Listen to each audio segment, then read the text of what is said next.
You mentioned crime. You mentioned how Sadiq Khan has been ineffective in dealing with crime, tackling crimes. As a young person, many of the young people who managed to listen up to 30 minutes of our podcast now, they are probably asking, yes, it's great. We feel that there are problems with crime. What is the answer? What is he doing wrong, and what could have been done better? I think, to me, it's touching on Paul's tour reference to New York there.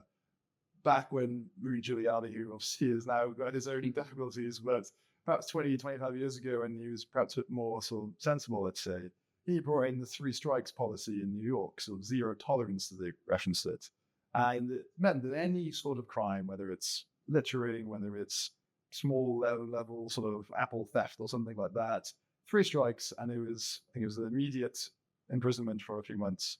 And in some ways it sounds very harsh, and you think there's going to be a lot of sort of younger offenders who are sort of caught in this sort of awkward gap, like sort of mix. But I think ultimately, if you do it for long enough, it sends a message, and that is that no crime is acceptable. And even just on the way here now, I saw someone wheeling their bike with 1 wheel missing, and we know exactly what happened there.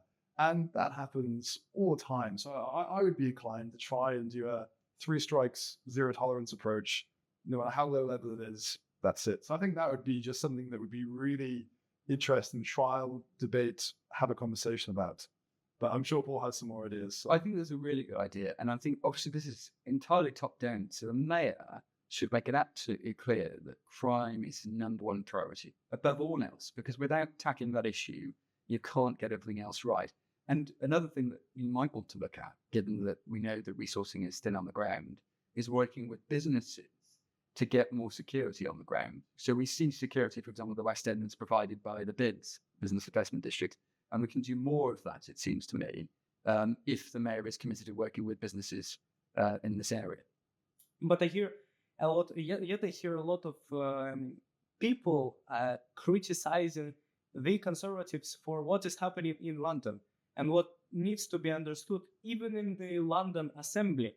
Even people who are working in the London Assembly from the Conservative Party, they do not actually hold the major deciding roles.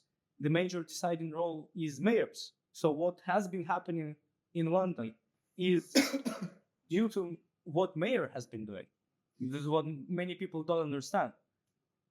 I think there's a perfectly valid argument to be made about trickle down, which is, and we see it exaggerated, I'm afraid, both in London and where myself and Oliver are from in Wales by the Senate, constantly complaining about what the central government did under the Conservative Party, but never taking responsibility for their own actions. And I think that's a real problem here. But we also need to learn as a party that if we're going to come into office at some point in the future with a fiscally conservative message, we're also going to have to ring fence those things that we think are priorities. And law and order and policing has to be one of them. We might have a debate about defence as well. We cannot keep funding everything at the rate that we are presently. So what are we going to ring fence? And I think policing has to be an obvious, in fact, the first candidate. One of the types of policing that I have only discovered, remember, I'm sorry, afraid. I've only discovered this when I came here, started studying here, and I was told about stop and search. It was quite interesting to me. If I'm not mistaken, we don't have that in Ukraine, don't have that in many countries. So I'm interested to get your both perspective on stop and search. I think it's obviously a difficult one in ways, because if you stop and search and you profile the demographics of people who have sort of tendency to have committed more crime, then it's going to hear that there are prejudices within the police force and that therefore it has institutional problems, and that's an issue that gets sort of blown out on the media, and it makes it very difficult for the police to then sort of do their job in many ways. If you take away all stop and search, then people can carry concealed weapons, concealed knives, have almost a free charter to do anything, knowing that there's complete impunity in doing it. So I think it's about having it, but implementing it very precisely in a way that is not perceived to be prejudicial and is actually just based on pure stats, pure intuition of police officers, and does what it says in the tin. But whether or not it's the only thing we can do, I think there probably are other options. But I think stop and search has a role to play, especially in modern times where, especially with even things like drugs getting more and more prominent in central London now, and concealed knives, I think you have to find a balancing act between law and order and personal freedoms. Yeah, I agree. It's definitely one of the tools that has to be available to officers. And I think the problem we've gotten ourselves into as a country is that more often than not, officers are frightened for using the powers they have. And they're frightened because Because of being blamed. they're going to be blamed. They're concerned that it's going to end up on Twitter or TikTok. And we saw, of course, in the infamous case a few weeks ago, how things can get into control very quickly and you don't have a full view of what happened on the day. Officers were attacked.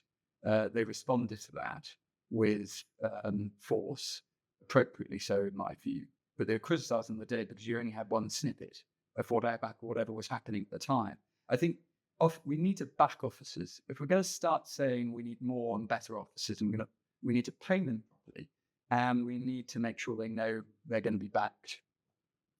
I think one of the points I should have come to a little bit earlier, but I will come to it now, is the young people I'm talking with in the university and the kind of politicians they want running their council, running their kind of constituency, are the politicians that have experienced or have done something outside of politics before. I think it's really important that everybody has something to bring to politics, something to contribute. You both have had a career outside of politics directly. So this is probably what we should have started with. But tell me about how your experience of work outside of politics relates or probably helps and introduce into what you have been doing. Fair enough. No, it's a good thing to raise. I think there are a lot of career politicians these days, and they do a great job. But I personally think, as I would say myself, that having experience in other sort of industries and fields gives that sort of broader perspective. And I'm a GP, I'm a doctor. I used to work in hospitals, and now I'm in a little semi-attached house that everyone's familiar with a rabbit warren of clinical rooms. And for me, it's given me a great understanding of people's sort of thought processes, how they treat their own health, and interacting with people from all sort of spectrums of society, all walks of life. There are literally thousands of interactions over the years. And it's really shaped my views cemented my views in many ways about being on the conservative side of things. And perhaps NHS management and sort of seeing how inefficient government has been over the years and running services into the ground has really sort of made me feel actually that, as our friend Ronald Reagan would say, government is not the answer. And seeing how you do things differently has really sort of helped shape my perspective on things. So I know Paul has a really interesting background as well. So yeah, I mean, I hesitate before saying I'm a barrister in any political setting nowadays because it's obvious that we've had a lot of individuals in a senior level who have been at the bar. Although I should stress, Tony Blair, who I still have a great deal of respect for as having been a strong Prime Minister in my view, particularly in his early terms, was an employment rights barrister. Keir Starmer was a human rights barrister. I am a pure commercial barrister, so I deal with disputes both here and in the Middle East relating to any kind of infrastructure you can think of. It could be housing, it could be airports, it could be waste treatment plants, oil and gas plants. So I look at this from a business perspective as well as an advocate, and have quite a good deal of experience working with businesses to get them results, whether here or in the Middle East. The last point I would like to raise on this podcast today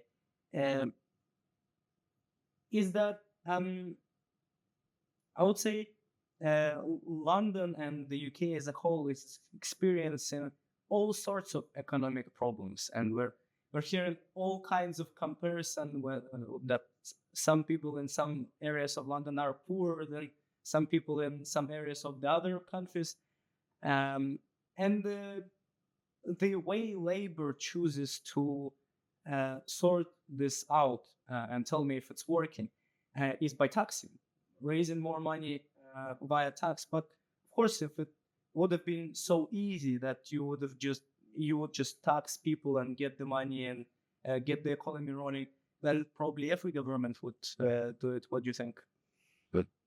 Yeah, I think tax is a fascinating thing, isn't it, really? I mean, it's the one thing that sort of death and taxes and certainties in life.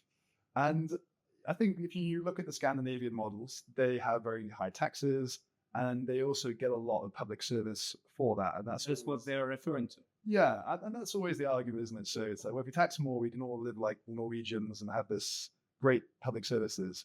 But our taxes already are very high and we're not getting great public services. For example, trains I was trying to catch yesterday, Waterloo, everything was cancelled. Healthcare waiting lists in Wales, just where we're from, 5 years for hip replacements, for orthopedic surgeries, and you're not getting that value tax. So what are you paying for, essentially? And I think that's the difficulty where people struggle to rationalize it.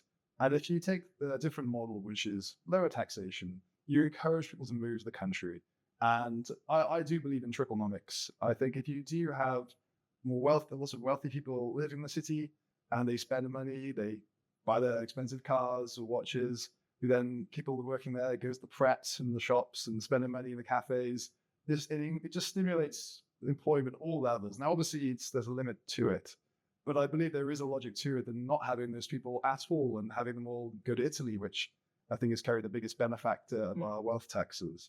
So I think you have to be very careful with it. But if in doubt, lower taxes is always going to be the way, for me, that will stimulate growth, encourage people to move the country, encourage them to invest, and work harder because you get to keep more of it at the end of the day.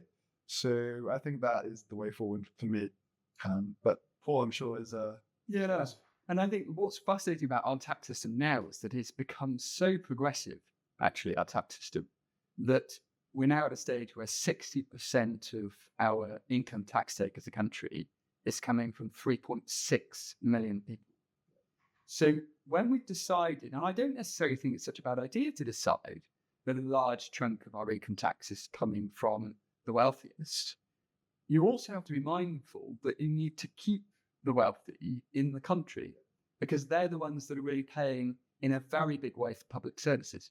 And I'm afraid that's not what this government has got right. I think there are many people in the Conservative Party who rightly, including the leadership, think that there were certain things that perhaps got progressively wrong in the last 14 years on things like non-dom taxation. And we will need to look again at how we encourage wealthy people who will be paying tax to come back to the country. Because unless and until we do that, we will see the brain drain and the wealth drain, and we will simply have a progressively worse budget deficit situation. Well, I think it was an amazing discussion, and I'm certainly going to have a lot more people like in groups. Maybe at some point I will have 3, maybe 4. Maybe I will have to rearrange the sofas or buy a new one. Who knows? But remember that you were the first ones. Thank you. Thank you so much. Great. So much. See you.